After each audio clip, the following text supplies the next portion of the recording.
real talk? What's real talk? That's what you want to know. Who this dude with his big mouth? Real talk is about black folks. Real talk is about black folks. It's by black folks and it's for black folks. Now, we're going to talk about some things that make a lot of people uncomfortable. We're going to talk about black power. We're going to talk about black nationalism. We're going to talk about black power. We're going to talk about black nationalism, about being unapologetically black. We're going to talk about survival techniques for the black community while we are here in this place called North America. We're going to talk about some things that make people very, very uncomfortable because they need to be said. We're going to talk about black power. What is black power? Black power, first of all, is about love. First of all, about love. It's not about hate. So let's get that out of the way. We're going to talk about black power. We're going to talk about what black power means. It's about love. Love for oneself. Love for one's community. Love for one's own being. Love for one's community. That's black power. Black power is about equality, not supremacy. Let's be very clear. Black power is about equality, not supremacy. So when people start, oh, you just sound like, no. We're about love. And love starts at home. We must learn to love ourselves. We must learn to love those that look like us and everything about us. That's what black power is about. It's about being in control over what goes on in our community. It's about our community. It's about controlling the food that we eat in our community. It's about controlling our institutions, the things that are mistaught to our children. It's about controlling the laws that we're governed by. This is black power. It means, oh, too much feedback here. I'm sorry. It means solidarity with other colonized peoples.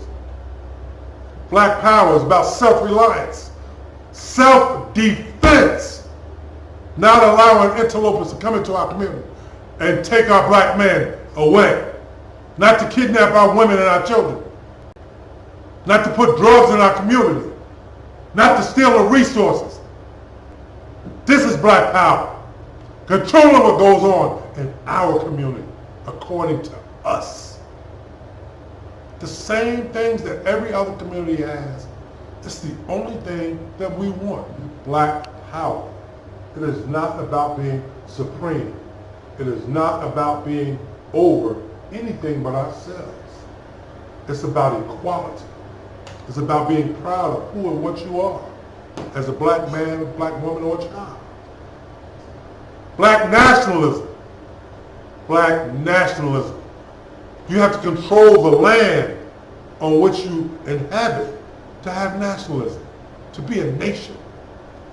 You can't put up banks and schools and hospitals on other people's land and they not control what you do with them. Tell you what to teach, how to lend, what to grow, how to grow. We have to control the land that we inhabit. So black nationalism is the call of the day.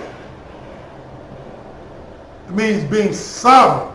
Good morning, Miss Jimmins. It means being sovereign. Having control over the money, the land, the history, the truth. The truth is what black nationalism is about. Tell the truth and let the chips fall where they fall. We can't change the past, but we can control our future. And we can only do that with a black nationalist mentality.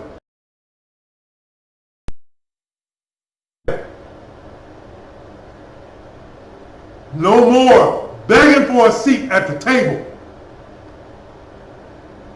We need to build and own our own table and our own damn chairs. So if we do go to another table, we take our chairs with us. You hear me? You don't sit in their chair. You take your own chair. That's black nationalism. And we're going to talk about some black survival techniques while we're here in these Americas. How to navigate this white supremacist system that we live under until revolution. Hear me and hear me clear. Until the revolution. Until we can change this ugly thing that we live under or tear it down. Until all black men and women and children are free from prison. Until we have to fight this fight the way that we fight it. Until then, we have to come together under this umbrella of blackness. We are being separated and killed, abused and tortured because of this skin that we're in. So we may as well rally around it and work together in our blackness. Your Christianity is not saving you because white Christians are killing you. Woo, Herschel. Your black Judaism is not protecting you because white Jews are killing you. Let's talk about it. These white fraternal orders, the same way. These white civic organizations that there are black arms to, they're not protecting you. So we need to unite around our blackness first. Love one another first. Become a force to be reckoned with first before we go out and try to be a part of something else. I know Antoine's trying to get me to wrap it up. I'm on it this morning. You can keep going. We need to rally around our blackness first. Learn to love one another first before we embrace this Western culture. Love who you are, black man. Love that man in the mirror. Black woman, love that woman in the mirror. Let's be proud people so our children can be proud. So black power, black nationalism, and being unapologetically black. And learning to navigate and survive in this ugly place that we live in until. These are just survival techniques that we're going to talk about until the revolution, until there is a change.